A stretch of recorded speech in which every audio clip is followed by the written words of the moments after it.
প্রিয় শিক্ষার্থী বন্ধুরা, আজকে আমি তোমাদের সাথে নবম শ্রেণীর ওয়েল্ডিং অ্যান্ড ফেব্রিকেশন 2 দ্বিতীয় পত্রের অ্যাসাইনমেন্টটি শেয়ার করব। প্রিয় শিক্ষার্থী বন্ধুরা, ভিডিওটি শুরু থেকে শেষ পর্যন্ত দেখবে এবং ভিডিওটিতে অবশ্যই একটি লাইক দিয়ে রাখবে আর চ্যানেলটি সাবস্ক্রাইব করে রাখবে। ঠিক আছে শিক্ষার্থী বন্ধুরা, আর পাশে থাকা বেল আইকনটিতে ক্লিক করবে যাতে করে যে কোনো সপ্তাহের ভিডিও সবার আগে পেয়ে যায়।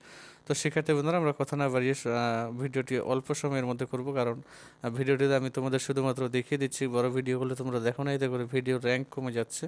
তো এই জন্য ভিডিওটি ছোট করেছি। তোমরা অবশ্যই ভিডিওটি সুন্দর করে শুরু থেকে শেষ পর্যন্ত দেখবে। ঠিক আছে শিক্ষার্থী বন্ধুরা, আগে এবং প্রথমে দেখো, তারপর উত্তরটি করার চেষ্টা করবে। তো শিক্ষার্থী বন্ধুরা, আমরা যদি একটু লক্ষ্য করে দেখি অ্যাসাইনমেন্টের দিকে, তাহলে আমরা এখানে দেখতে পাবো যে গ্যাস ওয়েল্ডিং কাকে বলে এবং এর প্রতিরোধ ও সিলিন্ডার পরিচিত, অর্থাৎ অ্যাসাইনমেন্টের একটি নাম।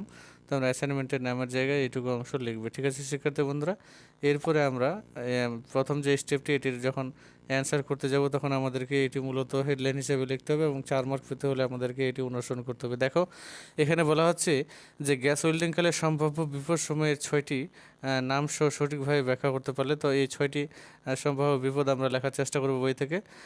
চলো দেখি। শিক্ষার্থী বন্ধুরা, এখানে দেখতে পাচ্ছ যে আমাদের মূলত 6টি নাম বলতে বলা হয়েছিল। তো এখানে আমরা এই 6টি লেখার চেষ্টা করব। লক্ষ্য করে দেখো, এখানে কিন্তু 6টি সুন্দর করে দেওয়া আছে।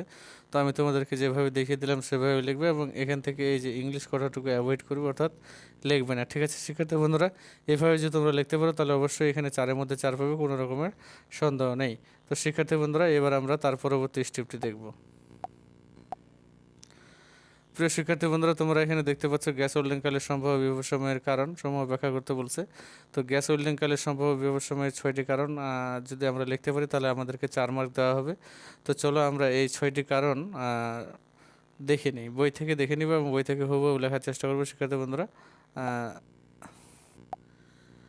শিক্ষার্থী বন্ধুরা, তোমরা এখানে দেখতে পাচ্ছ আমরা যেমনটি অ্যাসাইনমেন্ট প্রশ্নপত্র দেখলাম, তো তোমরা এখান থেকে সুন্দর করে এই যে দেখো, আমি তোমাদের আরও একটু ক্লিয়ার করে দেখিয়ে দিই। তো এখানে তোমরা দেখতে পাচ্ছ 9.2, এই 9.2 অর্থাৎ এই 9.2 কথাটুকু কিন্তু তোমরা লিখবে না, তোমরা শুধুমাত্র এখান থেকে এইটুকু অংশ তোমাদের খাতায় লিখবে। ঠিক আছে শিক্ষার্থী বন্ধুরা, আর এখানে যে ইংলিশ লাইনটি দেওয়া আছে এটুকু লেখার দরকার নেই, তোমরা শুধুমাত্র লিখবে যে গ্যাস ওয়েল্ডিং কালে সম্ভাব্য বিপদ সময়ের কারণ নিম্নে আলোচনা করা হলো। তারপর 1 2 3 4 5 করে এই 5টা লিখবে এবং আমি তোমাদেরকে 6 নম্বর একটা বলে দিচ্ছি, এটা তোমরা 6 নম্বর হিসেবে লিখবে। ঠিক আছে শিক্ষার্থী বন্ধুরা, 6 নম্বরে তোমরা লিখবে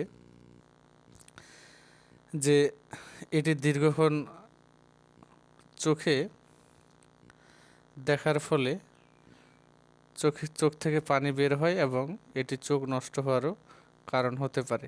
এভাবে যদি তোমরা লিখতে পারো তাহলে অবশ্যই বন্ধুরা এখান থেকে তোমাদের 6টি কিন্তু ক্লিয়ার হয়ে যাচ্ছে। তো চলো এবার আমরা তার পরবর্তী স্টেপটি দেখার চেষ্টা করি। শিক্ষার্থী বন্ধুরা, তোমরা এখানে দেখতে পাচ্ছ এটি মূলত আমাদের 11 অধ্যায়ে পাবো। তো এটা আমাদের হেডলাইন হবে যে সিলিন্ডারের গ্যাস সিলিন্ডারের যে প্রকারভেদ উল্লেখ করতে বলা হয়েছে। তো এখানে আমাদের প্রকারভেদ উল্লেখ করে সঠিকভাবে বর্ণনা করতে হবে। তো চলো আমরা এটি 11 অধ্যায় থেকে দেখে নেওয়ার চেষ্টা করব। প্রিয় শিক্ষার্থী বন্ধুরা, তোমরা যেমনটি দেখলে অ্যাসাইনমেন্টে, ঠিক এখানে আমরা কিন্তু দেখতে পাচ্ছি গ্যাস সিলিন্ডারের প্রকারভেদ এবং এখান থেকে আমরা এই অংশটুকু সুন্দর করে প্রথমে স্টেপে লিখব। ঠিক আছে শিক্ষার্থী বন্ধুরা, এই যে ইংলিশ কথাটুকু বাদে আমরা লিখব যে গ্যাস সিলিন্ডারের প্রকারভেদ। গ্যাস ও ওয়েল্ডিংয়ে ব্যবহৃত গ্যাস সিলিন্ডার প্রধানত 2 প্রকার, যথা 1 নম্বর অক্সিজেন সিলিন্ডার, 2 নম্বর হচ্ছে অ্যাসিটিলিন সিলিন্ডার। ঠিক আছে শিক্ষার্থী বন্ধুরা, এই দুইটি হলো আমাদের মূলত। তারপরে আমরা কী করব, ওইটুকু লেখা শেষ হয়ে গেলে শিক্ষার্থী বন্ধুরা, তারপর আমরা এখান থেকে দেখো এই অংশটুকু তোমাদের খাতায় লিখবে। ঠিক আছে শিক্ষার্থী বন্ধুরা, এইটুকু অক্সিজেন লেখা শেষ হয়ে গেলে আমরা ওই আরেকটা যে প্রকারভেদ আছে এটিও মূলত এখান থেকে লেখার চেষ্টা করব। তো শিক্ষার্থী বন্ধুরা, আমি তোমাদেরকে যেভাবে দেখিয়ে দিলাম, তোমরা যদি এইভাবে লিখতে পারো তাহলে অবশ্যই এখান থেকে তোমরা কিন্তু ফুল মার্কসটি পেয়ে যাবে কোনো রকমের সন্দেহ ছাড়াই। তো শিক্ষার্থী বন্ধুরা, চলে এবার আমরা একদম সর্বশেষ স্টেপটি দেখে নেওয়ার চেষ্টা করি। শিক্ষার্থী বন্ধুরা, তোমরা এখানে দেখতে পাচ্ছ যে এটা আমাদের হেডলাইন হিসেবে লিখবো। তারপর আমরা এইটুকুর প্রশ্নের উত্তর করতে যাচ্ছি, গ্যাস সিলিন্ডারের রক্ষণাবেক্ষণ ব্যবস্থার 8টি সঠিকভাবে বর্ণনা করতে বলে। প্রিয় শিক্ষার্থী বন্ধুরা, আমাদের মূলত 12টি দেওয়া আছে, তার মধ্যে কয়টি লিখতে হবে, 8টি। তো চলো আমরা বই থেকে উত্তরটি দেখে নিই। শিক্ষার্থী বন্ধুরা, যেমনটি আমরা অ্যাসাইনমেন্টের প্রশ্নপত্র দেখলাম, তো এখান থেকে তোমরা ঠিক সেভাবে লেখার চেষ্টা করবে গ্যাস সিলিন্ডারের রক্ষণাবেক্ষণ ব্যবস্থা। এই ইংলিশ কথাটুকু লিখবে না এবং আমরা প্রথম থেকে শুরু করে একদম 8টা পর্যন্ত লিখবো। ঠিক আছে শিক্ষার্থী বন্ধুরা, এইভাবে যদি তোমরা লিখতে পারো তাহলে আজকের অ্যাসাইনমেন্টটি এখান থেকে মূলত শেষ হবে। তো প্রিয় শিক্ষার্থী বন্ধুরা, তোমরা আমার চ্যানেলে যারা নতুন হয়ে আছো তারা অবশ্যই চ্যানেলটি সাবস্ক্রাইব করে রাখবে, কারণ এরকমই নিত্য নতুন অ্যাসাইনমেন্ট নিয়ে এই চ্যানেলে ভিডিও দেওয়া হয়। এটি তোমাদের অত্যন্ত গুরুত্বপূর্ণ কাজে আসবে।